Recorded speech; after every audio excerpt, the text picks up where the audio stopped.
गणेशाय नमः। ओम श्री गणेशाय नमः। ओम श्री दुर्गा दिव्ये नमः। ओम श्री दुर्गाये नमः। ओम श्रीमद्देवी भागवत महापुराण प्रारंभ द्वितीय खंड। तुम्हें माता च पिता तुम्हें बंधु च सखा तुम्हें विद्याधरणं तुम्हें सर्वं देव देव। ओम नमः शनिकाय नमः। ओम श्री दुर्गा दिव्ये नमः। ओम श्री दुर्गाये नमः। जय दुर्गा महारानी। अर्थषड्दशोऽध्याय। श्री नारायण बोले, हे मुने, उन दोनों ने कठिन तपस्या द्वारा भगवती लक्ष्मी की आराधना करके अपना मनोवांछित वर प्राप्त कर लिया। महालक्ष्मी के वरदान से ही वे धर्मध्वज और कुशध्वज महान पुण्यशाली तथा पुत्रवान राजा हो गए। कुशध्वज की मालावती नाम की साध्वी भार्या थी। उस देवी ने दीर्घ काल बीतने पर यथा समय लक्ष्मी के अंश से संपन्न एक साध्वी कन्या को जन्म दिया। उसे जन्म से ही ज्ञान प्राप्त था। वो कन्या स्पष्ट वाणी में वेद मंत्रों को उपचार सूतागिरी से बाहर निकल आई। उस कन्या जन्म लेते ही वेद ध्वनि की थी, इसलिए विद्वान लोग उसे वेदवती कहने लगी। जन्म लेते ही उस कन्या ने विधिवत स्नान किया, तपस्या के लिए वन को प्रस्थान कर दिया। यद्यपि सभी लोगों ने श्री हरि के चिंतन में तत्पर रहने वाली उस कन्या को ऐसा करने से प्रयत्न पूर्वक रोका था। उस तपस्विनी ने कन्या एक मनंतर तक पुष्कर क्षेत्र में रहकर लीला पूर्वक अत्यंत कठोर तप किया, फिर भी वह दुर्लभ नहीं हुई, अपितु स्वस्थ और नव यौवन से संपन्न बनी रही। उस आशास्पद शब्दों वाली यह आकाशवाणी सुनी है, हे सुंदरी, दूसरे जन्म में स्वयं भगवान श्री हरि तुम्हारे पति होंगे। ब्रह्मा आदि के द्वारा भी बड़ी कठिनता से प्रसन्न होने वाली भगवान श्री हरि को तुम पति रूप में प्राप्त करोगी। यह आकाशवाणी सुनकर वह कन्या अत्यंत प्रसन्न हो गई और गंधमादन पर्वत पर निर्जन स्थानों में पुनः तप करने लगी। वहां दीर्घकाल तक तपश्चर्या करती हुई वह निश्चिंत रूप से होकर रहती थी। एक बार उसने अपने समझ उपस्थित ठीक रावण को देखा। उसे देखकर वेदवती अतिथि भक्ति से युक्त होकर उसे पाद परम स्वादिष्ट फल शीतल जल प्रदान किया। उन्हें ग्रहण करके वो पापी रावण उसके पास बैठ गया और उसे ये प्रश्न करने लगा, हे कल्याणी, तुम कौन हो? अस्तुनितम देश वाली तथा वक्षस्थल वाली, शरद ऋतु के विकसित कमल की भांति प्रसन्न मुख वाली, मुस्कान युक्त तथा स्वच्छ दांतों वाली उस परम साध्वी सुंदरी को देखकर काम पांसा हाथ होकर वो नीच रावण मूर्छित हो गया। वह वेदवती को हाथ से खींचकर श्रृंगार की चेष्टा करने लगा। यह देखकर वो साध्वी अत्यंत क्रोधित हो उठी और उसने तपोबल से उसे स्तंभित कर दिया और वह हाथों तथा पैरों से निश्चेष्ट हो गया और कुछ भी बोल सकने समर्थ नहीं रही। वह मन ही मन कमल नयनी देवी की शरण में गया, उनका श्रवण किया। देवी वेदवती पर उस प्रकार प्रसन्न हो गई, परमलोक में उसके स्तुति का फल देना स्वीकार कर लिया। साथ ही उन्हें यह साप भी दिया कि तुम मेरे ही कारण अपने बांधवों सहित विनिष्ट हो जाओगे, क्योंकि काम भावना से तुम मेरा स्पर्श किया है। अब तुम मेरा बल देख लो। ऐसा कहकर उस योग बल से अपना शरीर का त्याग कर दिया।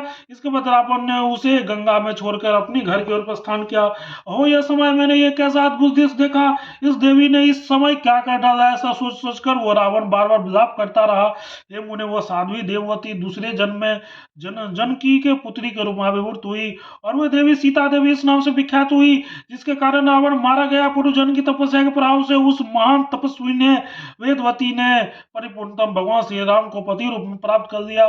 तपस्या के द्वारा वो देवी ने अत्यंत कठिनता से संतुष्ट होने वाले तथा सबके आराध्य जगतपति श्री राम को प्राप्त किया। उस सुंदरी सीता ने अत्यंत दीर्घ काल तक भगवान श्री राम के साथ विलास किया। से पूर्व जन्म की बातों का स्मरण था, फिर भी वो पूर्व समय में तपस्या के कष्ट पर उसे ध्यान नहीं दिया। उसने सुखपूर्वक उस कलेश का त्याग कर दिया, क्योंकि परिणाम के उत्तम होने पर दुख भी सुख के रूप में होता है। उन सुकुमार श्री राम को प्राप्त करके उस नवयौवना साध्वी ने दीर्घ काल तक नाना प्रकार के ऐश्वर्य को प्राप्त किया। उसने अपनी अभिलाषा के अनुरूप ही गुणवान, रसिक, शांत, कमनीय स्त्रियों के लिए कामदेव तुल्य, मनोहर एवं सर्वश्रेष्ठ देव को प्राप्त किया था। तदनंतर रघुकुल की वृद्धि करने वाला सत्य संकल्प श्री राम बलवान काल से प्रेरित होकर अपने पिता के वचन को सत्य करने के लिए वन में चले गए। वे सीता लक्ष्मण के साथ समुद्र के समीप स्थित थे। उसी समय भगवान फिर प्रभुधारी अग्निदेव को वहां देखा तो श्री राम ने दुखित होकर अग्नि को भी बहुत दुखी हुए। उसके बाद सत्यपरायण हुआ अग्निदेव सतप्रेमी भगवान श्री राम को यह सत्य वचन कहने लगे। द्विज बोले, "हे भगवान, है श्री राम, सुनिए, मैं ये जो काल आपके समक्ष उपस्थित हुआ सीता हरने के समय रूप में आ गया हुआ है। देव का प्रतिकार अत्यंत कठिन है। उस देव के बढ़कर बलवान अन्य कोई नहीं आता। आप इस समय जगत जननी सीता को मुझे स्थापित करके छाया रूपी सीता को अपने साथ ले लीजिए। इनकी परीक्षा समय आने पर इन सीता को पुनः आपको सौंप दूंगा। मैं ब्रह्मा तो नहीं हो, अपितु इस कार्य हेतु देवताओं के द्वारा भेजे गया साक्षात अग्निदेव हूँ। श्री राम ने उसकी यह बात सुनकर लक्ष्मण को बताए बिना ही अत्यंत दुखी मन से यह वचन स्वीकार कर लिया है। नारद तत्पश्चात अग्निदेव के योग बल से सीता की समान एक माया सीता रचना की। इसके बाद अग्नि गुण और रूप से उस सीता के हित माया सीता को श्री राम को सौंप दिया। श्री राम इस गुप्त रहस्य को प्रकट करने का निषेध करके माया सीता को साथ लेकर चले। पहले लक्ष्मण तक इस रहस्य को नहीं जान पाए तो दूसरे की बात ही क्या। इसी बीच श्री राम ने एक स्वर्ग विग्रह देखा और सीता को जिस समय भी यत्न से उसे लाने के लिए श्री राम को प्रेरित करने लगी। वे श्री राम उन वन में सीता के रक्षा के लिए लक्ष्मण को वहीं पर नियुक्त करके स्वयं शीघ्रता पूर्वक विग्रह की ओर दौड़ पड़े और वन से उसका वध कर दिया। उस माया मेघ ने हा लक्ष्मण इस शब्द का करके अपने समक्ष भगवान श्री हरि का दर्शन प्राप्त करके उसका स्मरण करते हुए सहसा अपने प्राण त्याग दिए। मेघ का शरीर त्याग कर दिव्य स्वरूप धारण करके वो रथ निर्मित विमान से बैठकर चला गया। वो मरीच पूर्वजन में दोनों द्वारपाल के सेवक के रूप में वैकुंठ में द्वार पर रहता था। अब द्वारपाल का सर्व फिर वैकुंठ द्वार पर पहुंच गए। इधर हा लक्ष्मण हा अर्थनाथ सुनते सीता ने राम के पास जाने के लिए लक्ष्मण को प्रेरित किया। राम के पास लक्ष्मण के चले जाने पर अत्यंत दुर्धर्ष हुआ रावण अपनी माया से सीता का हरण करके लंका की ओर चल दिया।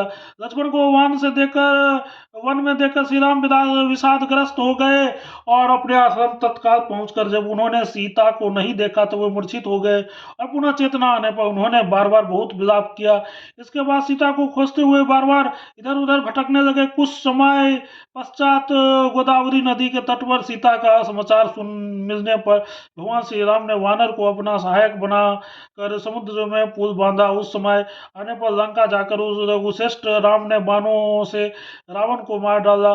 इस प्रकार बंधुओं सहित उस रावण का वध करके श्री राम ने तत्काल उस सीता की अग्नि परीक्षा कराई। उसी समय अग्निदेव के वास्तविक सीता राम को सौंप दी। तब छाया रूपी सीता ने विनम्र होकर अग्निदेव और श्री राम से कहा, अब मैं क्या करूं, मुझे वो उपाय बताए। श्री राम अग्निदेव बोले, हे देवी, तुम तपस्या करने के लिए अत्यंत पुष्कर क्षेत्र में जाओ। वहां तपस्या करके तुम स्वर्ग लक्ष्मी बनोगी। यह वचन सुनकर पुष्कर क्षेत्र में जाकर दिव्य 3 लाख वर्ष कठिन तपस्या करके स्वर्ग लक्ष्मी के रूप में प्रतिष्ठित हो गई। काल क्रम में ही वह देवी तपस्या के प्रभाव से यह कुंडल में उत्पन्न होकर महाराज द्रौपदी की पुत्री तथा पांडवों की प्रिया द्रौपदी बनी।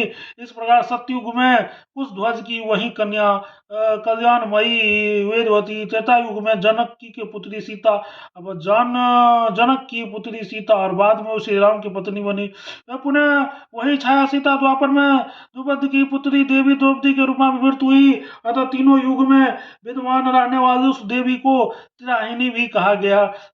शंकाओं का समाधान करने के लिए मनुष्य द्रौपदी के 5 पति कैसे हुए, मेरे मन का यह संदेह दूर कीजिए। श्री नारायण बोले, हे नारद, जब लंका में वास्तविक सीता भगवान राम को प्राप्त हो गई तब रूप एवं यौवन से संपन्न छाया सीता महान चिंता से व्याकुल हो उठी। तदनंतर भगवान श्री राम अग्नि की आज्ञा के अनुसार वो भगवान शंकर की उपासना में तत्पर हो गई। कमातुर वह पति प्राप्ति के लिए व्यग्र होकर बार बार यही प्रार्थना करने लगे, त्रिलोचन, मुझे पति प्रदान कीजिए, ऐसा उसने 5 बार कहा था। उस प्रार्थना को सुनकर रसिकेश्वर शंकर ने हंसकर हुआ वर दिया, है प्रिय, तुम्हारे 5 पति होंगे। हे नारद, इसलिए वह छाया सीता द्वापर में 5 पांडवों की प्रिया हुई। इस प्रकार मैंने आपसे यह सब कह दिया। अब वास्तविक प्रसंग सुनिए। भगवान श्री राम लंका में मनोहारिणी सीता को पा जाने के अंतर वो लंका विभीषण को सौंपकर अयोध्या को वापस चले गए। भारतवर्ष में 11,000 वर्ष तक राज करके समस्त पूर्ण वासियों सहित वैकुंठ चले गए। लक्ष्मी के अंश से अद्भुत वो वेदवती लक्ष्मी के विग्रह से समाविष्ट हो गई। इस प्रकार मैंने पवित्र पुण्यदायक तथा पापनाशक क्या नाम से कह दिया, मूर्तिमान के रूप में चारों वेद जिनकी जीवा का अग्रभाग पर निरंतर विराजमान रहते थे, इसीलिए वेदवती नाम से प्रसिद्ध थी। अब मैं आपको धर्मध्वज की कन्या का ख्यान बता रहा हूँ, ध्यान पूर्वक सुनिए। इति भागवत महापुराण सहस्त्या महालक्ष्म्यां वेदवती रूपणं राजगृहे जन्म वर्णन नाम षडशोध्यायं तत्सत् प्रेम से बोलो जगत जननी जगदम्बा माता की जय, दुर्गा महारानी की जय।